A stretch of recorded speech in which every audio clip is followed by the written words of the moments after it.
Slovensko mladinsko gledališće ove je sezone dobilo novog umjetničkog vođu. To je Goran Injac, svestrani umjetnik rodom iz Novog Sada, koji je godinama radio uglavnom u Poljskoj, a povremeno i još u nekoliko zemalja od Gruzije i Bjelorusije do Norveške i SAD-a. Zašto je stranac dobar umjetnički vođa? Na nek način že v izhodišču osvobojen zdrah, uslug, ki jih mora nekomu vrniti in tako naprej. Skratka, se popolnoma objektivno posveti delovanju tega gledališča.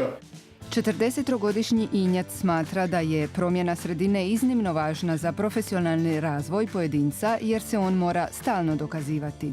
Jedna pozicija koja je vrlo teška i problematična, zato što nas stalno problematizuje vaše znanje, vaše nekakve kulturne kompetencije.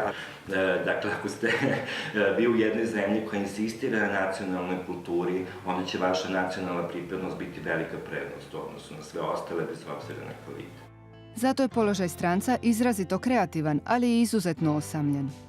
Ja se ovdje svakodnevno susrećem sa takvim komentarima, koji su nekada otvoreni, a nekada su skriveni iza nekakvih drugih stvari ili nekakvih drugih reči. Baš kao stranac, Injac ima bolji uvid u potrebe jednog društva. Imate uvek taj nekakav pristup, samo mi možemo da pričamo o nama, jer mi imamo pravo na apsolutnu jedinu istinu, zato što samo mi znamo sebe. Da bi razbio takve predrasude, Injac često surađuje sa stranim umjetnicima. Tako su nastali Kompleks Ristić Olivera Frljića iz Hrvatske, Komunitas na ispitu Ane Vujanović i Saše Asentića iz Srbije, te Dame princes Mihaela Borščuka iz Poljske.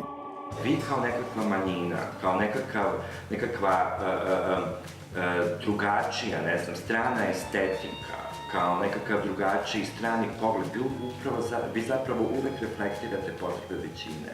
Ono kakav je odnos većine prema vama, to je ono što su zaista prave težnje te većine.